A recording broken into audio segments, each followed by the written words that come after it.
Olá, meus amigos, sejam todos muito bem-vindos. Voltamos à nossa preparação para a segunda fase da OAB dentro do penal e do processo penal.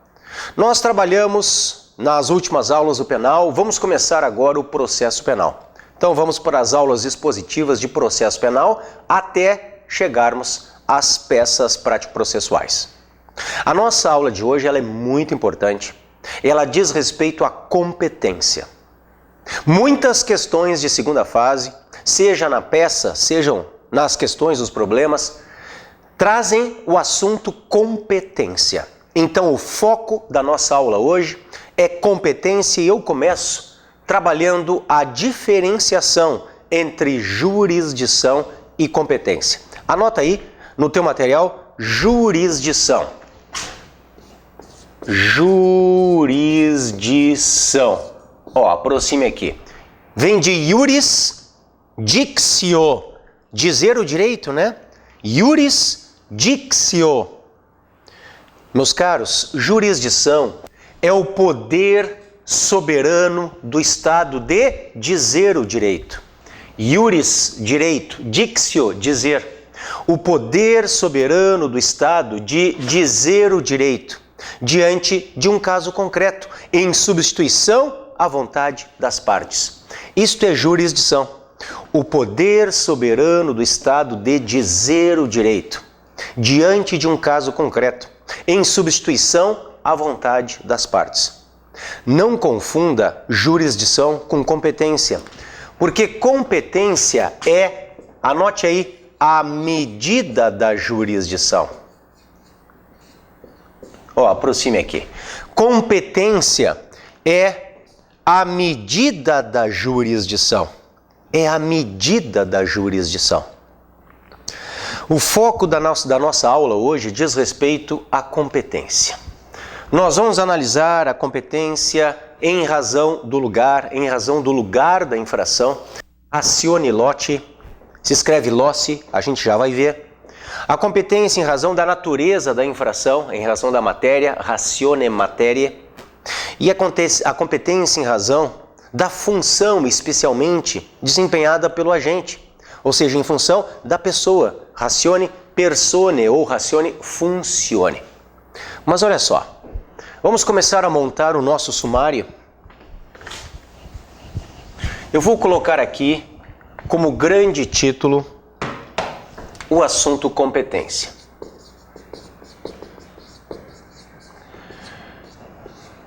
O nosso primeiro ponto, como nós vimos, diz respeito à jurisdição e competência. A diferenciação. Jurisdição, então, é o poder soberano do Estado de dizer o direito diante de um caso concreto em substituição à vontade das partes. E a competência é a medida da jurisdição. Vamos começar trabalhando, meus caros, ponto 2, a diferenciação entre competência absoluta e competência relativa. Isto aqui é muito importante. Ó, aproxime, por favor. A diferenciação entre competência absoluta e competência relativa. Meus caros, quando nós falamos em competência absoluta, nós falamos em uma competência que envolve interesse público. A competência absoluta envolve interesse público. Agora, a competência relativa envolve, sobretudo, interesse das partes. Ó, aproxime. Enquanto a competência absoluta envolve interesse público, a competência relativa envolve, sobretudo, interesse das partes. Mas A competência absoluta, ela não admite prorrogação. Não admite prorrogação. Enquanto que a relativa admite prorrogação. Então, olhem só. A competência absoluta envolve interesse público e não permite prorrogação. A competência relativa envolve, sobretudo, interesse das partes e permite prorrogação. Mas, cuidado agora, porque se houver descumprimento de regras relativas à competência absoluta, haverá nulidade absoluta.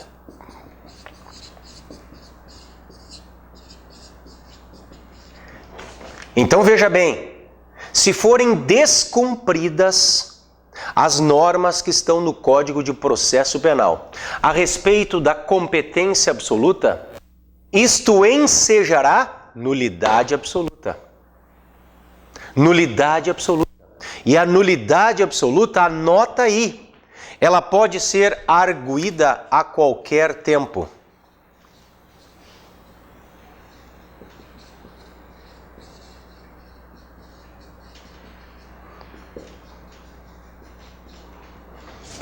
Ela pode ser arguída a qualquer tempo. E mais, nela, o prejuízo é presumido. Olhem ali, aproxime por favor. Quando nós falamos em nulidade absoluta, e veja, se houver descumprimento das regras de competência absoluta, isto ensejará nulidade absoluta. A nulidade absoluta, 1, ela pode ser ventilada, arguída a qualquer tempo, e 2, o prejuízo é presumido. O prejuízo é presumido. Agora, meus caros, do lado de cá, se nós falarmos em competência relativa e se houver descumprimento das normas processuais penais a respeito da competência relativa, isto ensejará, no máximo, uma nulidade relativa. No máximo, uma nulidade relativa. Nulidade relativa. Ao contrário da absoluta, a nulidade relativa deve ser arguída no momento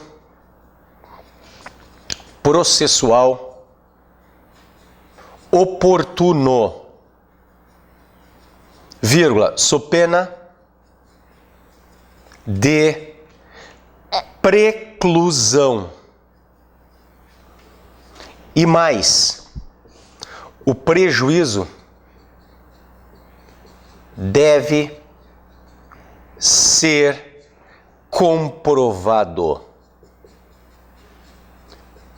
Aproxime, por favor. Se você lembrar disso, você já mata grande parte da questão.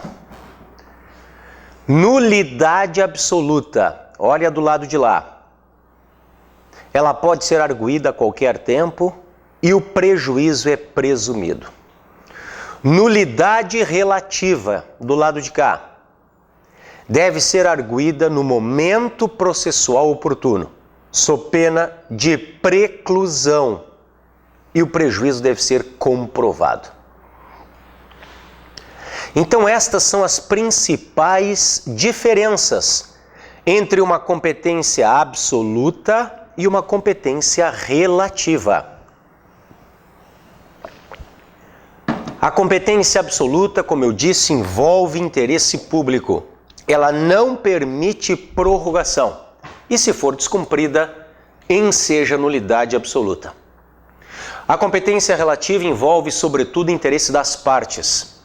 Ela permite prorrogação. e se ela for descumprida, haverá no máximo nulidade relativa.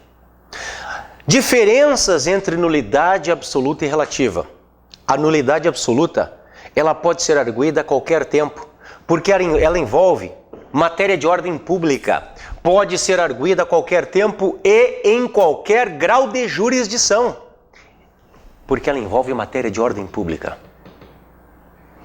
Agora, a nulidade relativa, ela tem que ser arguída até um determinado momento processual.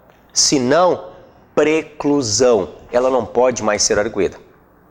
Meus caros, na nulidade absoluta, presume-se o prejuízo. Matéria de ordem pública. Agora, na nulidade relativa, o prejuízo tem que ser comprovado. Senão, ela não será decretada. Então, este é o esquema que você tem que lembrar. Ponto 2. Diferenças entre competência absoluta e competência relativa. Ponto 3. Anota aí, espécies de competência. Olha só.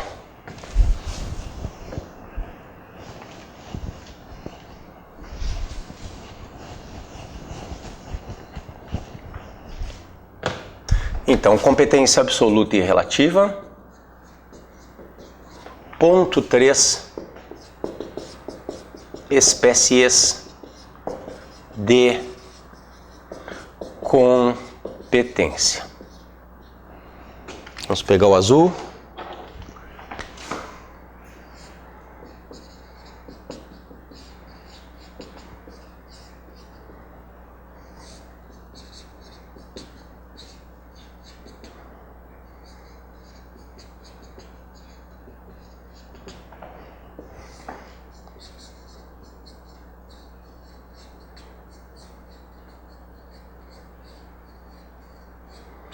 Ó, aproxime, por favor.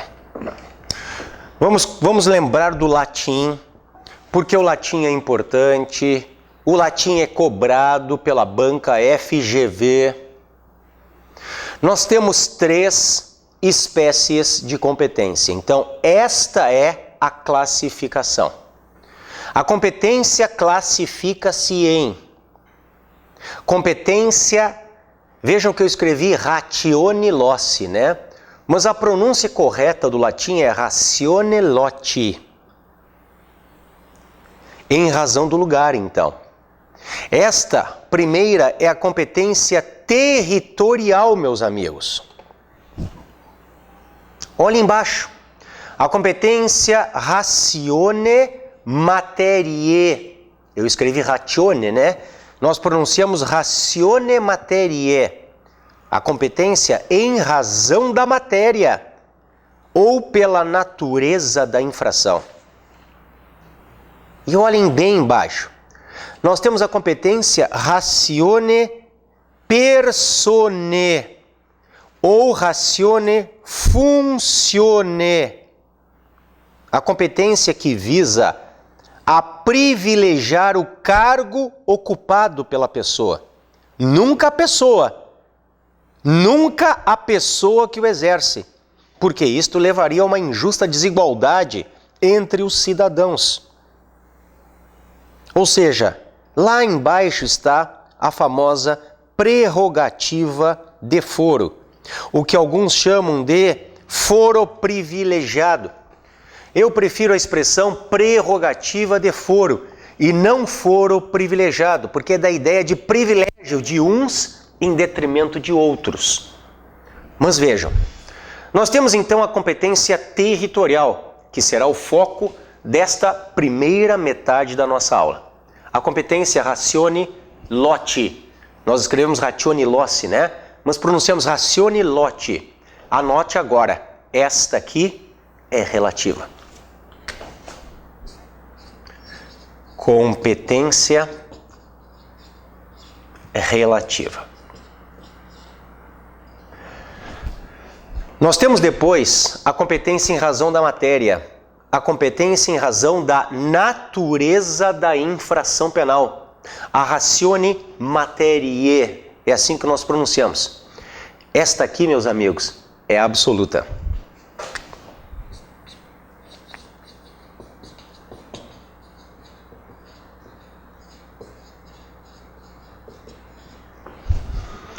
E finalmente nós temos aquele foro especial em face da prerrogativa de função, ou a prerrogativa de foro, se preferirem, o que alguns chamam de foro privilegiado. A competência especial em razão da função desempenhada pelo agente. Visa a privilegiar a função, nunca a pessoa que exerce o cargo, a função da pessoa, para que nós não criemos um desequilíbrio, uma desigualdade entre os cidadãos. Meus caros, ratione persone ou ratione funcione, que nós veremos depois, mais para o fim da aula.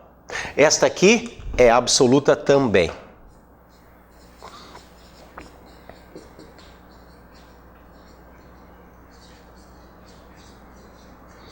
Então veja, a competência territorial, que será o foco da primeira metade da nossa aula, ratione lote, territorial, ela é relativa. Se ela é relativa, ela envolve sobretudo o interesse das partes. Se ela é relativa, ela permite prorrogação. Se ela é relativa e for descumprida, for inobservada, ela no máximo enseja nulidade relativa. O prejuízo tem que ser comprovado e só pode ser arguído até o momento processual oportuno sob pena de preclusão. Agora as de baixo, competência em razão da matéria, em razão da natureza da infração.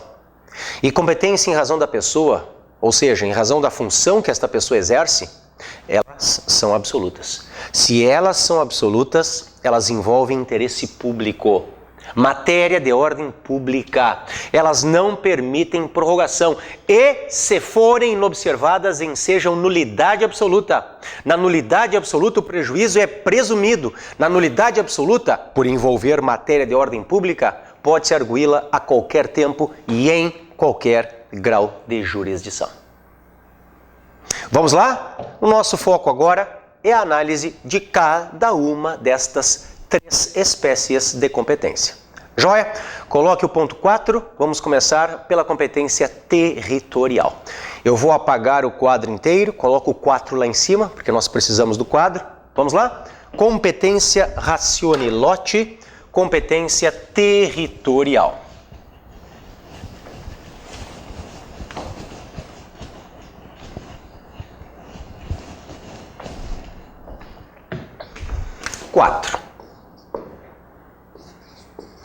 Competência, aspas, ratione lote, entre parênteses, territorial.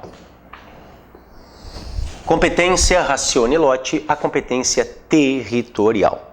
Bom, eu quero começar falando contigo sobre a súmula 33 do STJ. A banca FGV vai te perguntar se tu aplicas ou não aplicas, no caso concreto, a súmula 33 do STJ. Vem aqui comigo. Vamos para a nossa tela. Olhem lá. Abri a tela. Nós vamos para dentro do STJ. Eu coloco 33, que é o número da súmula. Ó, já chegamos a ela. Abri a súmula. Baixei. Aqui está ela, ó, 33. Olha só o que ela diz. A incompetência relativa não pode ser declarada de ofício.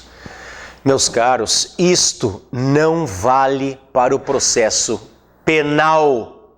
Esta súmula 33, que diz que o juiz não pode declarar incompetência relativa de ofício, só vale para o processo civil, não vale para o processo penal. A súmula 33 do STJ só vale para o processo civil. Professor, então, no processo penal, o juiz pode declarar de ofício uma incompetência relativa? Pode! Esta vedação, meus amigos, ela só vale para o processo civil. Ela não vale para o processo penal. O juiz pode declarar de ofício uma incompetência relativa? Uma incompetência territorial? Pode. a vedação da súmula 33 do STJ só para o processo civil, não para o processo penal. Joia? Nós temos uma regra. Quando nós falamos em competência territorial, nós temos uma regra. E esta regra diz respeito ao lugar da consumação do crime. Lugar da consumação. Veja que não é o lugar da prática, não é o lugar da execução, não é o lugar da cogitação, não é o lugar da preparação. Olhem as pegadinhas da prova. É o lugar da consumação. Vamos para o Código de Processo? Olhem aqui o que eu estou escrevendo. CPP, Código de Processo Penal, vírgula, artigo 70. Este é o foco. Este é o principal artigo desta primeira espécie de competência. O artigo 70 CPP, que nos diz, regra geral, a competência territorial ela é fixada aqui, ó, no lugar da consumação do crime. Vamos lá? Eu saio do STJ, abro o CPP, olha aqui comigo, abro o CPP. Dentro do CPP, eu vou lá para o 70. Só um pouquinho, até chegar lá, 70. Pode olhar. Da competência pelo lugar da infração. Diz assim, a competência será, de regra, determinada pelo lugar em que se consumar a infração. Volta aqui um pouquinho. Olha o que eu escrevi. Regra geral, lugar da consumação. Então eu insisto, não é o lugar da ação, é o lugar do resultado, é o lugar da consumação, não é o lugar da ação, é o lugar da consumação. É este o lugar que vai estabelecer a nossa competência relativa, a nossa competência territorial. Joia? Voltamos. Diz assim, a competência será de regra determinada pelo lugar em que se consumar a infração, ou, no caso de tentativa, pelo lugar em que for praticado o último ato de execução. Esta, portanto, é a regra, meus amigos.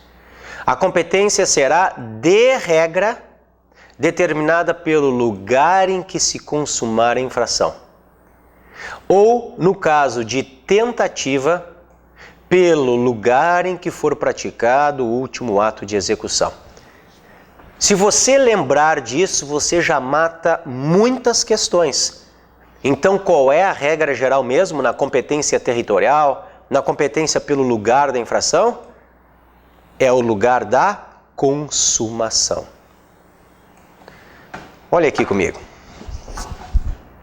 Nós temos que lembrar daquelas teorias que explicam o tempo do crime, que explicam o lugar do crime. Lembra daquelas teorias? Olha só.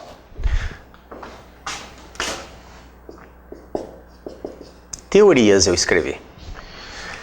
Nós temos a teoria da ação, chamada também de teoria da conduta. Nós temos a teoria do resultado. E nós temos a teoria da ubiquidade. Então, olhem, teoria da ação ou da conduta, teoria do resultado e teoria da ubiquidade. A teoria da ação ou da conduta diz: o lugar do crime é o lugar da ação ou da conduta. A teoria do resultado nos diz: o lugar do crime é o lugar da produção do resultado. E a teoria da ubiquidade é a teoria mista, que diz: o lugar do crime é tanto o lugar da conduta quanto o lugar do resultado, os dois. Estas são as três teorias. Agora nós temos que saber qual é a teoria adotada no Brasil. Bom, a resposta é: depende. Vamos abrir um parêntese e vamos colocar aí, por favor. Ponham assim, observação.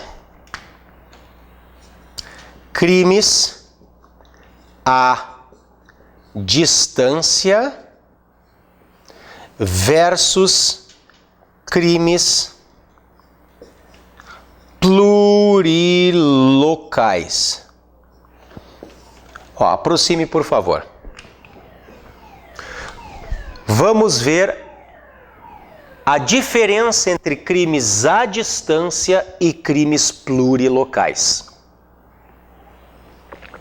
Meus amigos, os crimes à distância são aqueles em que a conduta é praticada em um país e o resultado se produz em outro país. Olhem só, a conduta é praticada em um país e o resultado é produzido em outro país.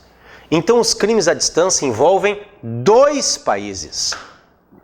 Vamos imaginar o seguinte: nós estamos numa região de fronteira. Estamos, por exemplo, em Santana do Livramento, Rio Grande do Sul. Há uma avenida que se chama Sarandi, onde do lado de lá é o Uruguai. É a cidade uruguaia de Rivera. Digamos que o brasileiro do Brasil pegue a arma e dispare e acerte um cidadão uruguaio que está do lado de lá, no Uruguai, em Rivera, e o mate. Então nós temos a conduta do lado brasileiro e nós temos o resultado produzido do lado uruguaio.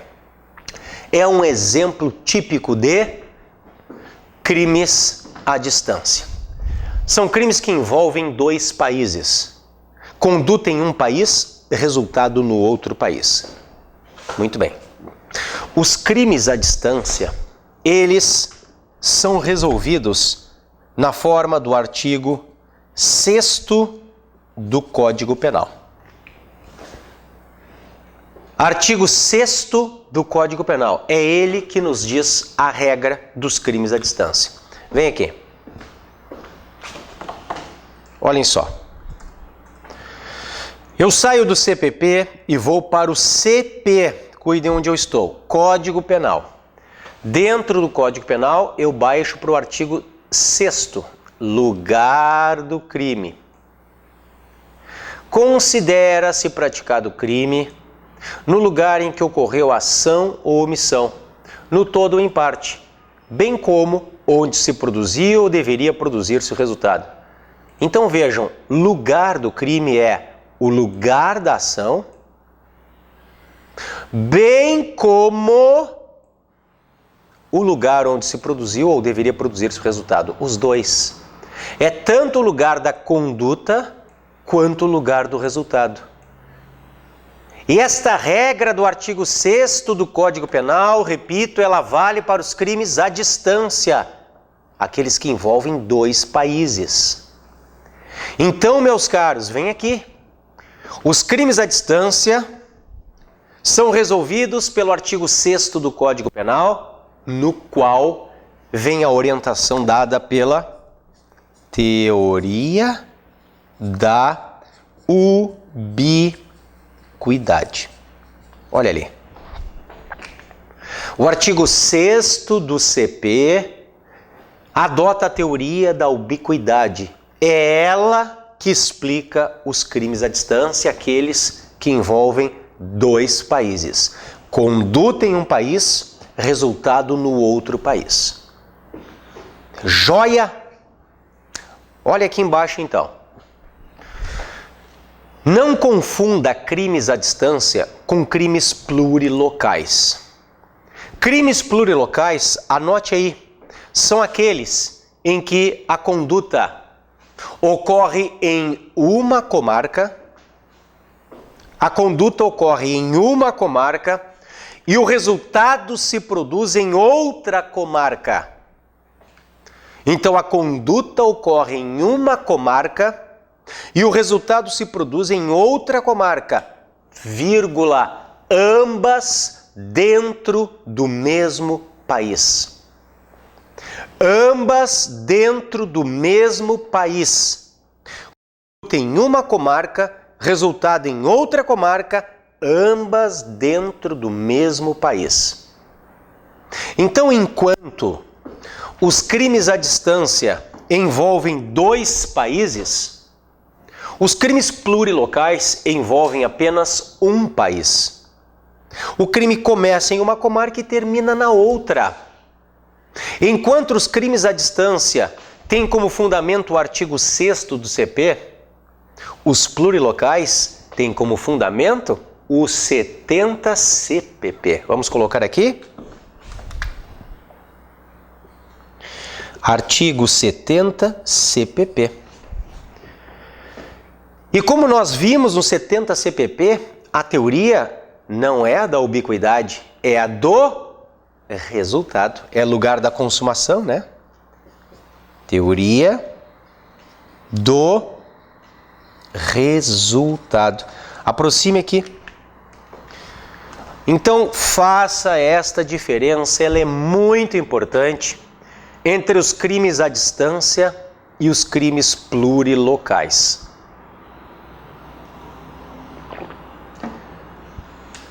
Os crimes à distância estão no artigo 6º do Código Penal e lá vem a teoria da ubiquidade. Lugar do crime é tanto o lugar da conduta quanto o lugar da produção do resultado.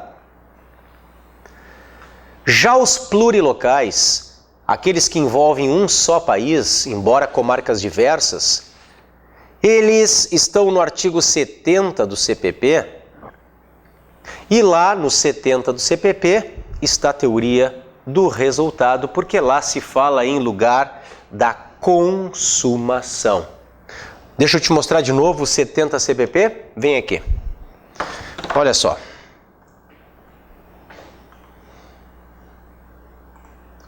Aqui, ó.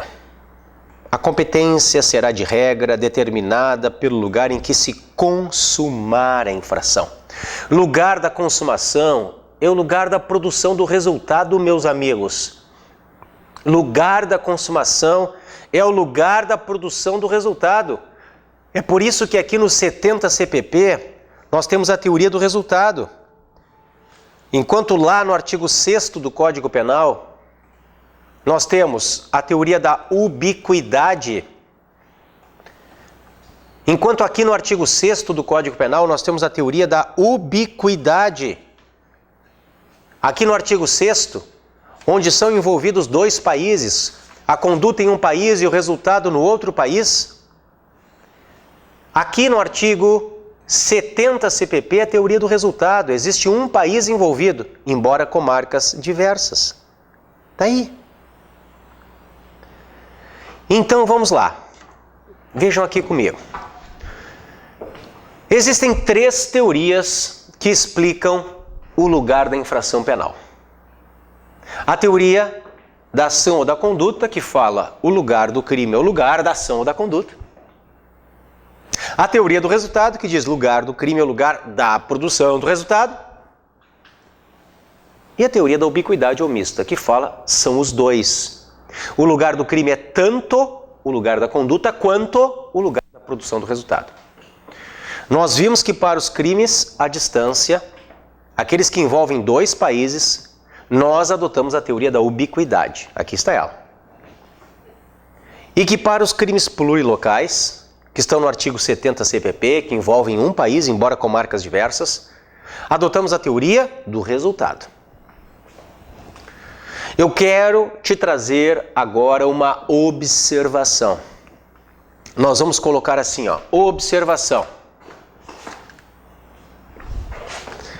Põe assim, crimes plurilocais e homicídio.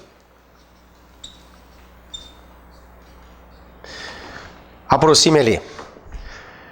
Crimes plurilocais e homicídio. Escreva assim.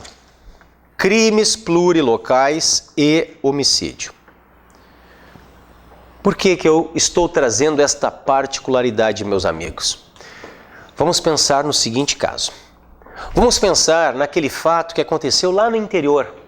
Aconteceu no interior do estado, numa cidadezinha pequenininha, onde o A disparou contra o B para matá-lo. Vamos imaginar que o B, a vítima, está entre a vida e a morte, muito mal. e que é uma cidade pequenininha e que não tem um aparato médico especializado para atender o B. Então o B é mandado para a capital do estado. Isso acontece todos os dias. Todos os dias na nossa realidade. Te falo isso como promotor criminal que sou. Então é um município pequenininho, onde numa discussão de bar um toca bala no outro. Aquele ferido vai ser mandado de ambulância para a cidade grande do lado, para a cidade vizinha do lado, para outra comarca do lado. Então veja como é um crime plurilocal. Porque olha aqui, você tem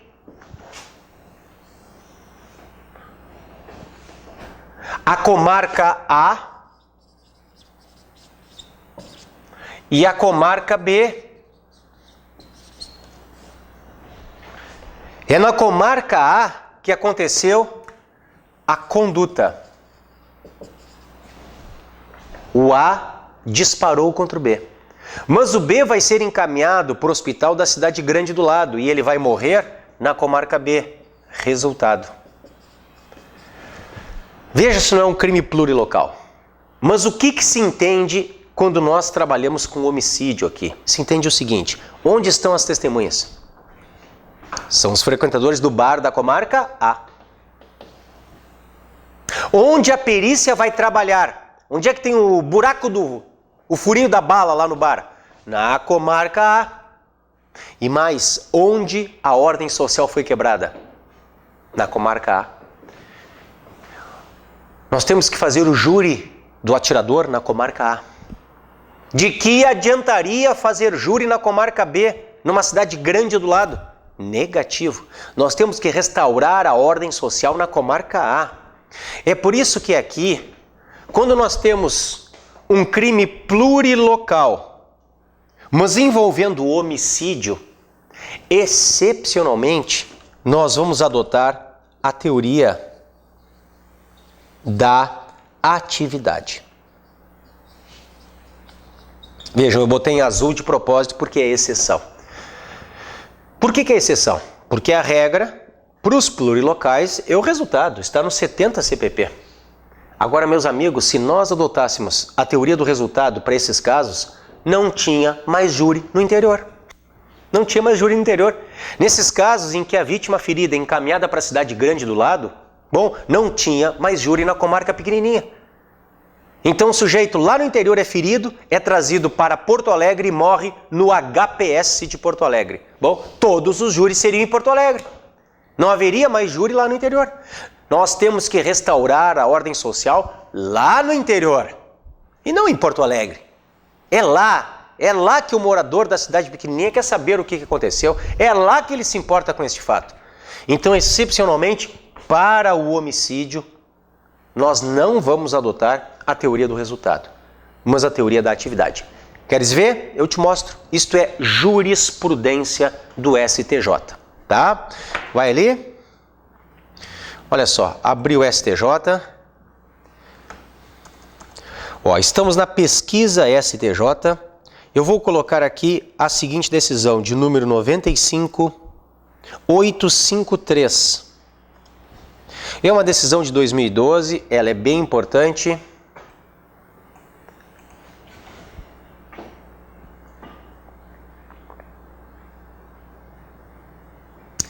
Olha ela aqui. Habeas 95853. É uma decisão da 6ª turma do STJ. O julgamento se deu em setembro de 2012. Diz assim. Olha só. Nos termos do artigo 70 CPP, a competência para o processamento e julgamento da causa será de regra determinada pelo lugar em que se consumou a infração, teoria do resultado. Todavia, a jurisprudência tem admitido exceções a essa regra, nas hipóteses em que o resultado morte ocorrer em lugar diverso daquele onde se iniciaram os atos executórios, determinando-se a competência, nossa aula, determinando-se que a competência poderá ser do local onde os atos foram inicialmente praticados. Olhem a teoria da atividade aqui, meus amigos. Tendo em vista a necessidade de se facilitar a apuração dos fatos e a produção de provas, bem como garantir que o processo possa atingir a sua finalidade primordial, qual seja a busca da verdade real, a competência pode ser fixada no local de início dos atos executórios.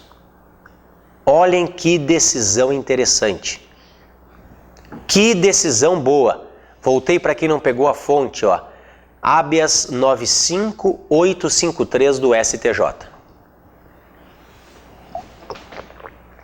Então voltamos aqui. Olhem só, meus amigos.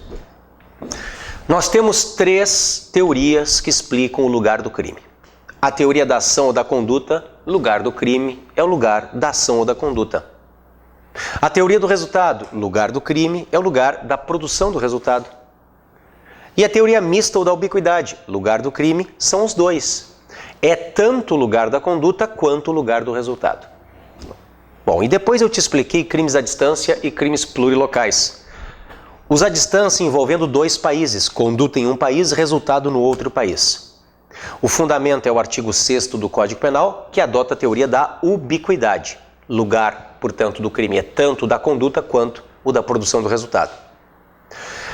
Depois eu te expliquei os crimes plurilocais, que não envolvem 2 países, envolvem 2 comarcas no mesmo país. O fundamento é o artigo 70 do CPP, que adota a teoria do resultado. Claro, né? Se fala em lugar da consumação é a teoria do resultado. Mas há uma exceção. E esta exceção está no homicídio, quando envolver a plurilocalidade. Como eu te mostrei na decisão, aqui nós temos a teoria da atividade. Atividade. Joia? Então lembra, vem aqui comigo de novo, a nossa regra geral é sempre esta, voltei para o Código de Processo Penal, é sempre esta é a nossa regra geral, mas como toda a regra, nós temos exceção. Lembrem disso, como toda a regra, nós temos exceção. A regra é esta, é o lugar da consumação, meus amigos. Como toda a regra, nós temos exceção. Bom, vamos por uma... Pode voltar aqui comigo um pouquinho? Como sempre, eu tenho te trazido, eu estou aqui te preparando para a segunda fase e eu vou te mostrar sempre o que vem caindo na banca OAB-FGV. Vamos lá? Olhem só essa aqui. Eu estou aqui com a banca, ó. Olha aqui o site OAB-FGV, cliquei, pum. OAB-FGV. Vamos pegar uma questãozinha que é bem legal, que tem a ver com o artigo 70 CPP. Ela é do concurso 2010-03. Olha aqui embaixo. Olha ele aqui, ó. 2010-03. Então, a mãozinha, cliquei. Abri para nós pegarmos a seccional. Vamos pegar a seccional aqui, ó. Goiás. Pum. Agora nós vamos pegar o caderno de penal. Caderno de penal. Ó, pum, cliquei. Nós vamos a uma questão do Caio. O Caio que mora em São Paulo, vamos ver aqui. Ó, aqui está a peça, eu estou descendo, descendo, descendo, descendo. Caio, não é essa aqui. Caio, residente em São Paulo. Olha só, deixa eu aumentar a letra para facilitar a tua leitura. Agora ficou legal. Vamos ler? Então diz assim. O Caio, residente no município de São Paulo, é convidado por seu pai, morador da cidade de Belo Horizonte. O pai mora onde? Em BH. Para visitá-lo. Ao dirigir-se até Minas Gerais em seu carro, o Caio dá carona a Maria, uma jovem belíssima que conhecera na estrada e que, ao saber do destino de Caio, o convence a subtrair pertences da casa do genitor do rapaz, chegando a sugerir que ele aguardasse o repouso noturno de seu pai para efetuar a subtração. Ao chegar ao local, o Caio janta com o pai e o espera adormecer, quando então subtrai da residência uma televisão de plasma, um aparelho de som e R$2.000. Após encontrar-se com Maria no veículo, ambos se evadem do local e são presos quando chegavam ao município de São Paulo. Com base no relatado acima, responda aos itens a seguir, empregando os argumentos jurídicos apropriados e a fundamentação legal pertinente ao caso. Bom, vejam que nós temos aqui toda uma discussão a respeito daquelas imunidades lá dos crimes patrimoniais, lá do artigo 181, inciso 2, que não nos interessam para a aula de competência. Se o Caio pode ser punido? Não, o Caio não pode ser punido, porque sobre a conduta dele incide uma escusa absolutória, artigo 181.2. Mas isso é para crime patrimonial. A Maria pode ser punida? A Maria pode, claro, porque a circunstância do Caio é pessoal. O Caio que é filho da vítima, não a Maria. Mas repito de novo, não interessam as letras A e B numa aula de competência. Numa aula de competência interessa a letra C. Está aqui, ó. Em caso de oferecimento de denúncia, qual será o juízo competente para o processamento da ação penal? E aí? Meus caros, qual é a regra? Abri o CPP de novo, pum. A regra, ó, a competência será de regra determinada pelo lugar em que se consumar a infração. Leia com atenção então o problema. Quando, melhor, onde se consumou a infração? O Caio, que mora em São Paulo, é convidado pelo pai, que mora em BH, para visitá-lo. Então ele vai para Minas, vai com a Maria. Quando ele chega no local, onde? Em BH, ele janta com o pai e subtrai da residência do pai. Subtrai da residência. Onde é que mora o pai? Mora em BH, local da consumação. Então, em caso de oferecimento de denúncia, qual será o juízo competente para o processamento da ação penal? Belo Horizonte. É o local em que o crime se consumou. Belo Horizonte, o local da consumação. Belo Horizonte, o local em que o crime se consumou. Tá aí. Tá aí, não tem mistério. Tá aí. Esta é a resposta. Esta é a nossa resposta. Vamos seguir, meus caros? Então venham aqui comigo. Olhem só, tudo isso que nós discutimos aqui tem a ver com esse subitem teorias, tá? Gravem isto aqui que nós vimos, porque é muito importante. Eu agora te trago particularidades dentro desta primeira espécie de competência aterritorial, em relação a crimes específicos. Olhem como é importante também. Eu começo te falando do contrabando e do descaminho.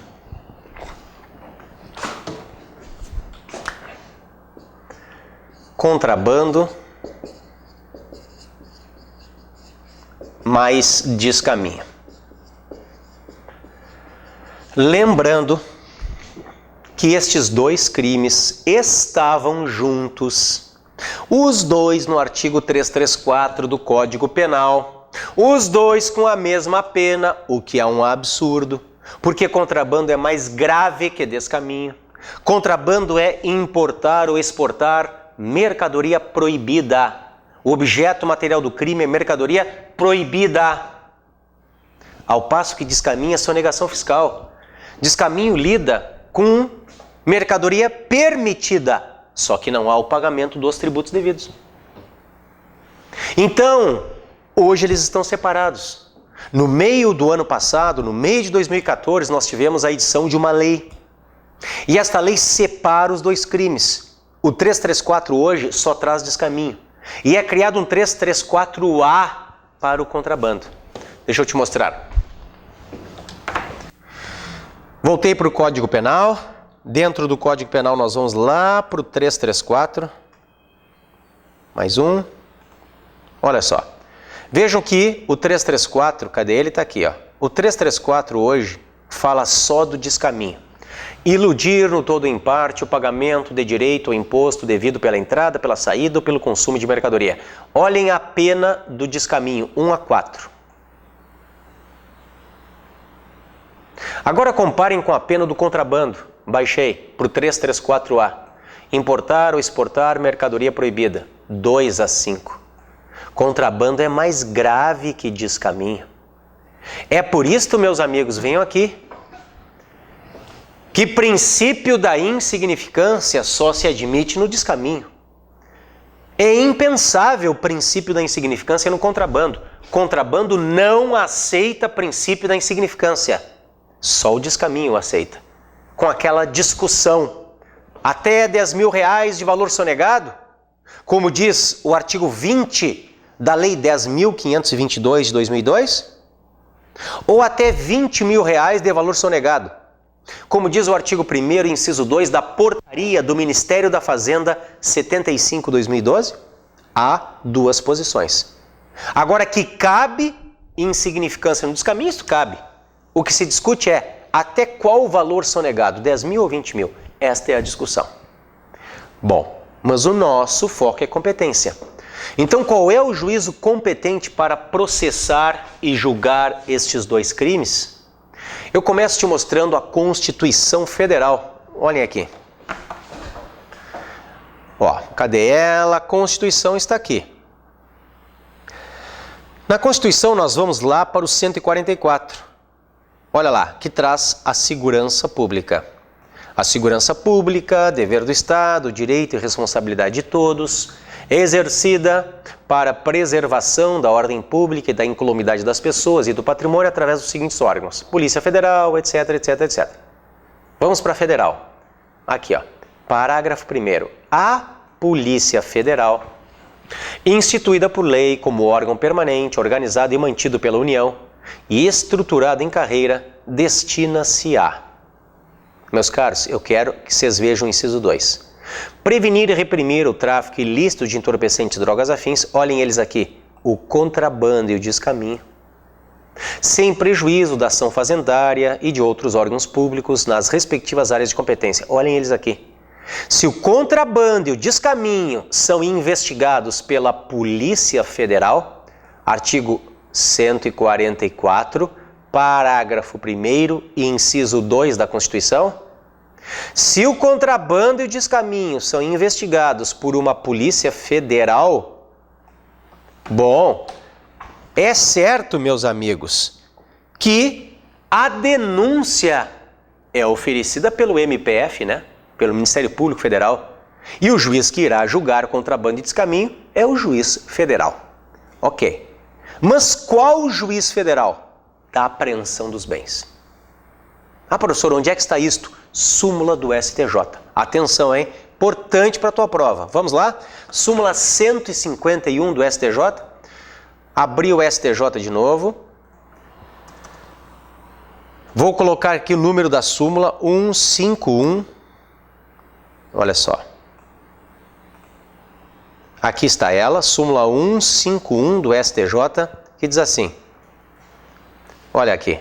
A competência para o processo e julgamento por crime de contrabando ou descaminho define-se pela prevenção do juiz federal do lugar da apreensão dos bens. Então nós temos que 1 é Justiça Federal e 2 não é qualquer juiz federal. É o juiz federal do lugar da apreensão dos bens. Muito importante isto, hein? Muito importante isto. Vem aqui comigo. Nós já sabemos então as regras para contrabando e descaminho. Polícia Federal investiga, Ministério Público Federal denuncia, juiz federal julga. Fundamentos, artigo 144, parágrafo 1º, inciso 2 da Constituição e súmula 151 do STJ. Ok? Bom, particularidades em relação ao estelionato. Vamos colocar assim, ó. Estelionato mais cheque sem fundo. Estelionato mais cheque sem fundo. A banca FGV, ela vai te trazer problemas que são assim. A emissão do cheque foi na comarca A. Mas o golpe foi na comarca B. Mas a recusa ao pagamento do cheque foi na comarca C. Mas o prejuízo foi na comarca D. E o registro na polícia foi na comarca E. Qual é a comarca competente para processar e julgar? Bom, nós temos duas súmulas em relação a isto. Antes de eu te mostrar as súmulas, eu vou te mostrar como a banca FGV vem trazendo esse tipo de questão. Olha só. Voltamos para o site FGV, eu fecho essa janelinha, pego essa principal, olha ali. Voltei para o site da FGV. Agora nós vamos para o concurso. Nós vamos para um concurso 2014. O 12º, tá aqui ele, ó. Abri. Vamos pegar uma seccional. Piauí eu quero. Onde é que está? Aqui, ó. Abri. Vamos pegar o caderno de penal. Caderno, padrão eu não quero, eu quero caderno. Caderno de penal, aqui. Abri. Olha só. Vamos pegar a questão da Carolina, que foi denunciada por estelionato. Vamos lá? Estou baixando, baixando, baixando, baixando, baixando. Carolina, aqui, ó. Aumentamos a letra? Um pouquinho. Ó, fica bem melhor, né? Diz assim. A Carolina foi denunciada pela prática do delito de estelionato, mediante emissão de cheque sem suficiente provisão de fundos. É o que eu coloquei no quadro, né? Cheque sem fundo. Estelionato mais cheque sem fundo. Narra a inicial acusatória que Carolina emitiu o cheque número 0 contra o Banco ABC, quando efetuou compra no estabelecimento X, que fica na cidade Y. Como a conta corrente de Carolina pertencia à agência bancária, que ficava na cidade vizinha Z, a gerência da loja, objetivando maior rapidez no recebimento, resolveu lá apresentar o cheque. Onde é que apresentaram o cheque? Na comarca vizinha Z, onde a menina tinha conta. Ocasião em que o título foi devolvido. Onde é que o título foi devolvido? Na Z. Levando em conta que a compra originária da emissão do cheque sem fundo ocorreu na cidade Y, o Ministério Público local fez o referido oferecimento da denúncia, a qual foi recebida pelo juízo da primeira vara criminal da comarca. Tal magistrado, após o recebimento da inicial acusatória, ordenou a citação da ré, bem como a intimação para apresentar resposta à acusação. Nesse sentido, atento apenas às informações contidas no enunciado, responda de maneira fundamentada e levando em conta o entendimento, olhem aqui, ó, levando em conta o entendimento dos tribunais superiores. O que pode ser arguído em favor da tua cliente, Carolina? Bom, nós temos duas súmulas, por isso eles colocam entendimento dos tribunais superiores. Eu vou começar pelo STF 521. Olha aqui onde eu estou, ó. Abri o site do STF. Aqui na jurisprudência eu vou para as súmulas. E nelas eu vou para 521. Olha só, estou descendo. Olha aqui ela. Diz assim: o foro competente para o processo e julgamento dos crimes de estelionato, sob a modalidade da emissão dolosa de cheque sem fundos, sem provisão de fundos, é o do local onde se deu a recusa do pagamento pelo sacado. Meus caros, local da recusa. Vejam que não é onde houve a fraude, não é onde houve a emissão do cheque, não. É o local da recusa do título. É o local da recusa, é o que diz a súmula, é o local da recusa. Súmula 521 do STF. Queres ver como o STJ entende a mesma coisa? Abriu o STJ. Dentro do STJ nós vamos para a súmula 244 agora. Olha lá. Pum. Deixa eu abrir aqui. Súmulas. Olha só. Aqui está a súmula 244 do STJ. Compete ao foro do local da recusa processar e julgar o crime de estelionato mediante cheque sem provisão de fundos. Está aí. O que diz o STF? Local da recusa. O que diz o STJ? Local da recusa. O que diz a questão? Vamos lá de novo. A Carolina foi denunciada por estelionato mediante emissão de cheque sem fundos. Na inicial acusatória, que ela emitiu o cheque zero contra o Banco ABC, efetuou a compra no estabelecimento X, que fica na cidade Y. É o local da compra? Não.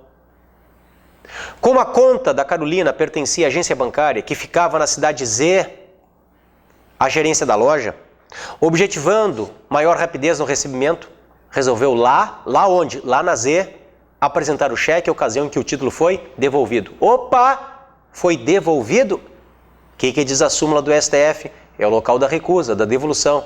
O que diz o STJ? É o local da recusa, da devolução. O que diz a questão? O título foi devolvido na cidade Z.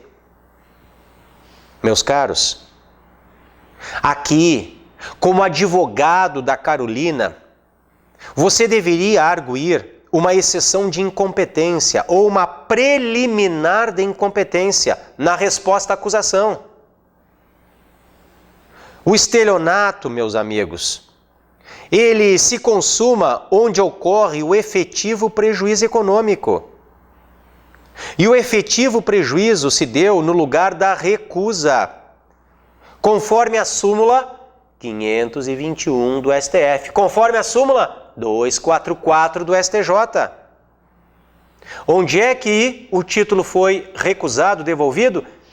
Na comarca Z, na cidade vizinha Z. É na Z que deve ser feita a denúncia. E não onde o promotor fez. O promotor fez na Y, errou o promotor e errou o juiz que recebeu a denúncia, né? É na Z. O advogado tem que pedir nesta exceção de incompetência ou nesta preliminar de incompetência que os autos sejam remetidos à comarca Z, conforme as súmulas que eu citei. Conforme as súmulas. A comarca é a Z. Cuidado com isso. Joia? Que questãozinha legal, né? Bom, não confundam estelionato com cheque sem fundos. Vem aqui comigo. Estelionato com cheque falsificado. Estelionato mais cheque falsificado. Então vejam, estou te trazendo agora crimes específicos para a gente se preparar para a prova, acertar tudo. Então, já sabemos a regra do contrabando, a regra do descaminho, a regra do estelionato com cheque sem fundos. Vamos ver agora estelionato com cheque falsificado. Nós temos outra súmula aqui. Esta aula de competência, ela é recheada de súmulas. Importante, você pode marcar, pega a tua canetinha, não é tese, luz no fim do túnel, amarelinho, amarela a súmula que eu estou falando, amarela 521 STF, amarela 244 STJ, amarela a 48 STJ. Olha só. Saímos da banca FGV, vamos para o STJ de novo, olha onde eu estou, STJ. Dentro do STJ eu estou colocando a súmula 48.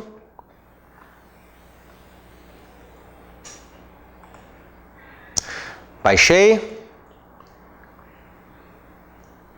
Aqui está ela, súmula 48 do STJ. Olha só. Compete ao juízo do local da obtenção da vantagem ilícita processar e julgar o crime de estelionato cometido mediante falsificação de cheque. Então, qual é o juízo competente? Do local da obtenção da vantagem ilícita.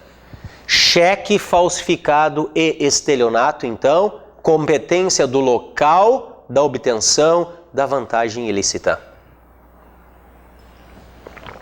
Cheque falsificado, competência do local da obtenção da vantagem ilícita, meus amigos.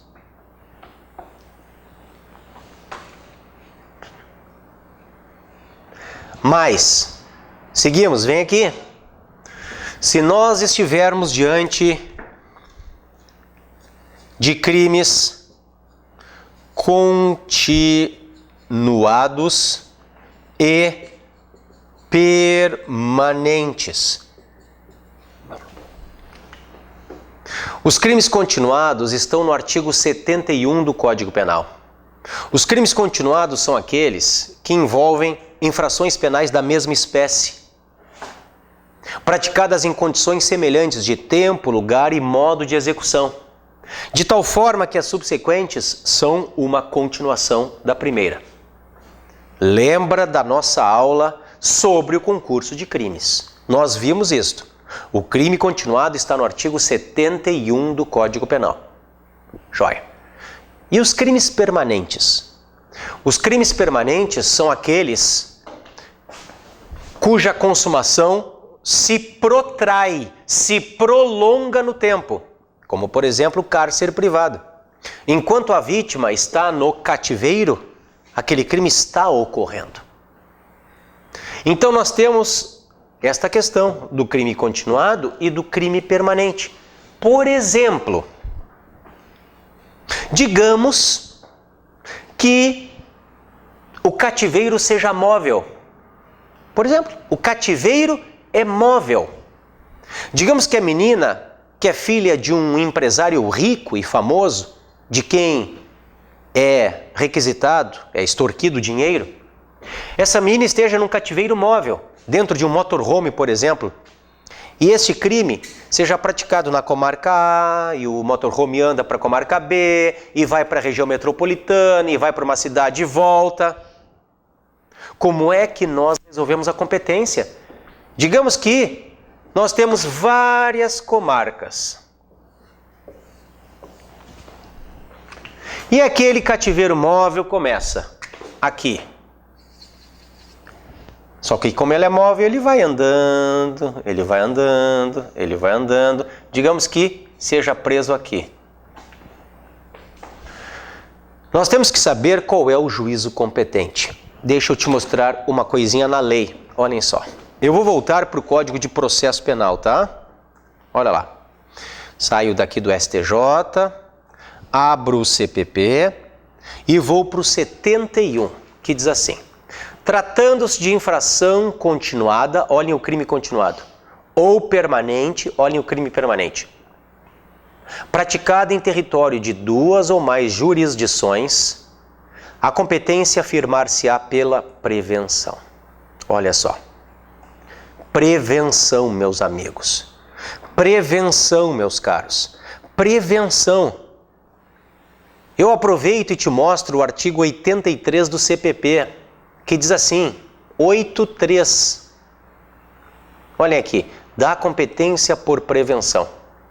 Verificar se há competência por prevenção toda vez que, concorrendo dois ou mais juízes igualmente competentes ou com jurisdição cumulativa, um deles tiver antecedido aos outros na prática de algum ato do processo ou de medida a este relativa, ainda que anterior ao oferecimento da denúncia ou da queixa. Isto é a competência por prevenção. E aí eu te pergunto, e se ela for descumprida? E se a competência por prevenção for descumprida? Isto dá ensejo a nulidade absoluta ou a nulidade relativa? A pergunta é, se for descumprida a competência por prevenção, isto é nulidade absoluta ou nulidade relativa? O STF já sumulou a matéria. Nova súmula. Vamos amarelar a súmula aí no teu código. A súmula 706, o STF diz, é nulidade relativa. Claro, é a territorial, né? É relativa. A territorial é relativa. Olha só. Volto para súmulas STF. Olha aqui. Súmulas STF. Vou para 706. Aqui está ela, 706, dizendo que é relativa à nulidade decorrente da inobservância da competência penal por prevenção. Está aí. É relativa.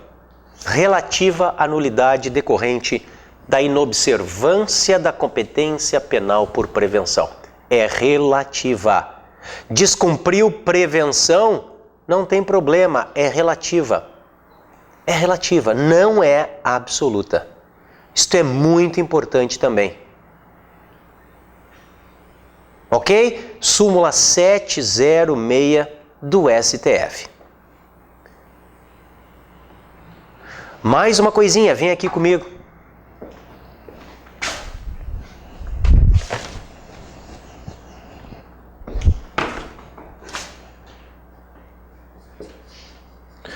Furto qualificado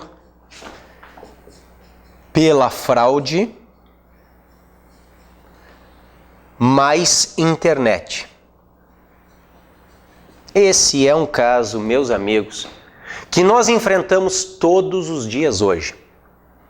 São quadrilhas especializadas em roubar, em subtrair, em obter senhas de correntistas. E com isso, pelo computador, entram na tua conta bancária e limpam a tua conta bancária. Então nós temos um furto qualificado pela fraude, cometido pela internet. Então pensa, o sujeito daqui a pouco está lá na outra cidade. Então ele de Porto Alegre, ele limpa a tua conta lá de São Paulo. Ele de São Paulo limpa a conta de Fortaleza, da Bahia, lá de Manaus. Onde é a competência? Importante, né? Olha só a decisão que eu te trago. Eu volto para o STJ, abri, olha aqui. Eu estou colocando o número da decisão. STJ é um conflito de competência 11.08.55. Uma decisão de 2012 que vai falar no local da conta fraudada.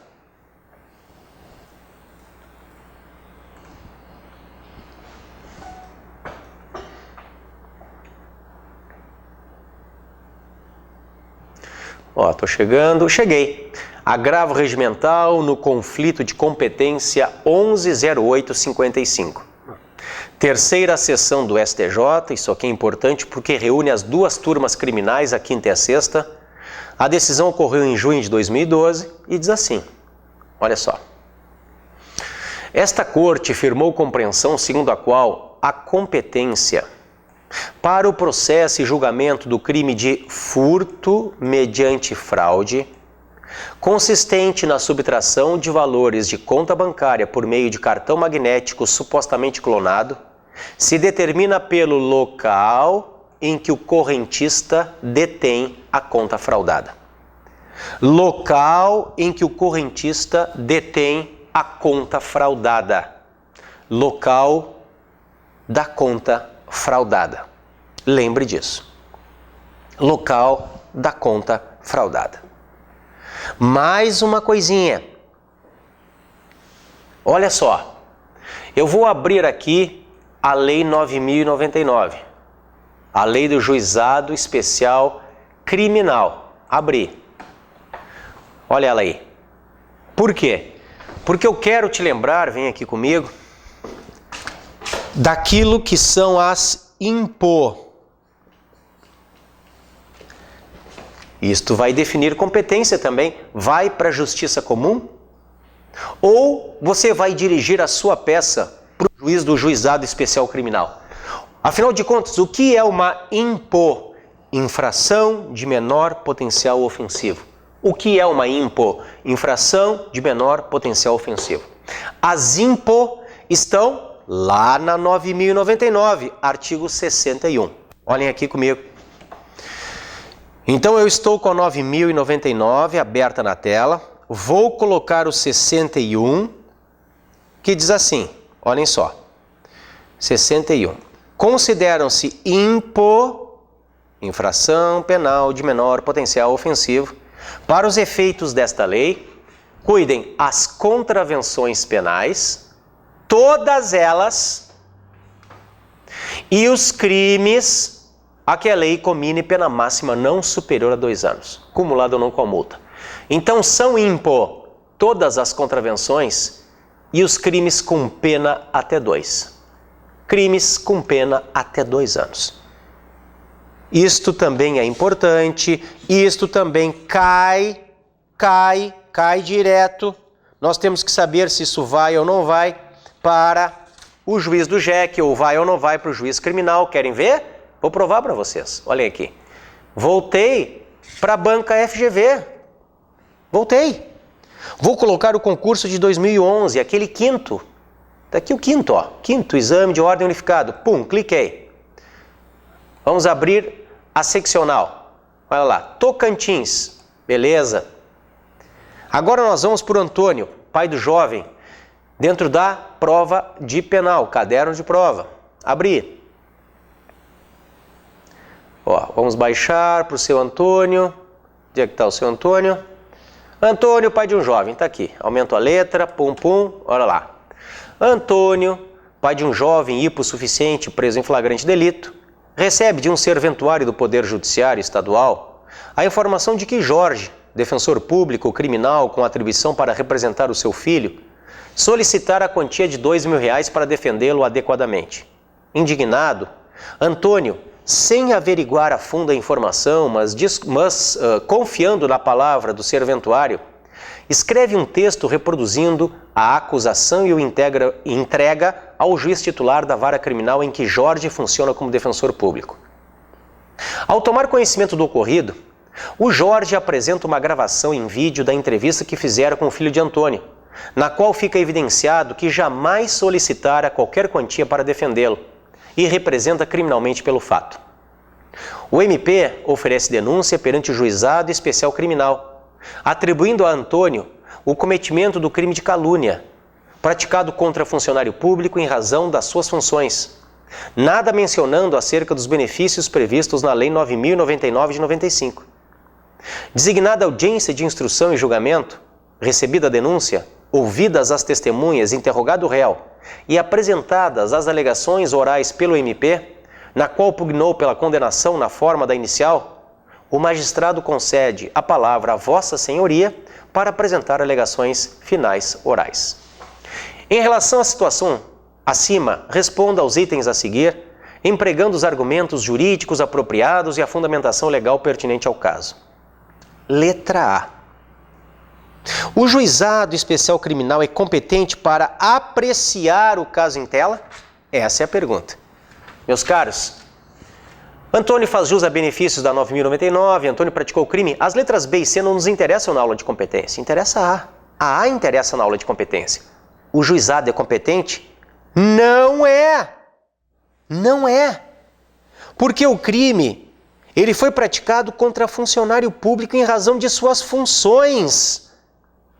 Em razão de suas funções. Meus caros, em razão de suas funções. Isto significa que nós vamos fazer incidir uma causa de aumento. Esta causa de aumento, olhem o Código Penal, está no 141. 141. Mais um. Pá, olhem aqui. As penas cominadas neste capítulo aumentam-se de 1/3. Se qualquer dos crimes é cometido, 2. Contra funcionário público em razão de suas funções. Não foi contra o defensor público em razão das funções? Foi. Foi. Então essa pena é aumentada de 1/3. De 1/3. Se ela é aumentada de 1/3, nós temos que a pena máxima abstratamente cominada ao crime, que seria a calúnia, olhem aqui, ela passa de 2 anos. Olha aqui a pena. Não é de 6 meses a 2 anos? É, pena máxima de 2. O que vai para o JEC mesmo? Ó, o JECRIM. Os crimes a que a lei comine pena máxima não superior a 2. Tudo bem, voltei para o código. A pena é 2. Só que tem esta causa de aumento contra funcionário público em razão das suas funções. Então, aumenta 1/3, saiu de 2, passou de 2. Então, o Juizado Especial Criminal não é competente, meus caros. Ó, o juizado não é competente por causa da causa de aumento do 141, inciso 2. Não é competente. Ok, meus amigos? Bom, para nós encerrarmos esta primeira parte da aula, vamos lá. Nós temos uma regra geral. para nós definirmos a competência ratione loci, a competência territorial, nós temos uma regra geral. A regra é o local da consumação. Esta é a regra geral. Mas há exceções. Olhem aqui. Voltei para o CPP. Dentro do CPP eu vou para o 70 de novo. Aqui está a regra. Será de regra determinada pelo lugar em que se consumar a infração. Esta é a regra geral. Existem exceções. A primeira exceção é o domicílio do réu. Competência pelo domicílio ou residência do réu. Cuidem, 72. Não sendo conhecido o lugar da infração, a competência regular-se-á pelo domicílio ou residência do réu. Então, não sendo conhecido o lugar, porque o lugar da consumação é a regra. Se o réu tiver mais de uma residência, a competência afirmar-se-á pela prevenção que nós já vimos. Se o réu não tiver residência certa ou for ignorado o seu paradeiro, será competente o juiz que primeiro tomar conhecimento do fato. 73. Nos casos de exclusiva ação privada, o querelante é a vítima, é o autor da ação privada, poderá preferir o foro de domicílio ou da residência do réu, ainda quando conhecido o lugar da infração. Então vejam, pode preferir o endereço do réu, ainda que ele saiba do lugar da consumação. É uma exceção. É uma exceção. É o chamado fórum domicilii. É o fórum domicilii. Ou seja, uma eleição de foro dentro do processo penal. Isso é fantástico, né, pessoal? Então, mesmo que se conheça o lugar do crime, o lugar da consumação, o querelante pode preferir o endereço do réu, mas isto só na ação privada. Ok, meus amigos? Muito bem. E com isso nós encerramos esta primeira parte da aula. Vamos fazer o nosso intervalo e depois nós voltamos para darmos continuidade a esta importante matéria para a nossa prova da OAB, a competência. Ok? Até já!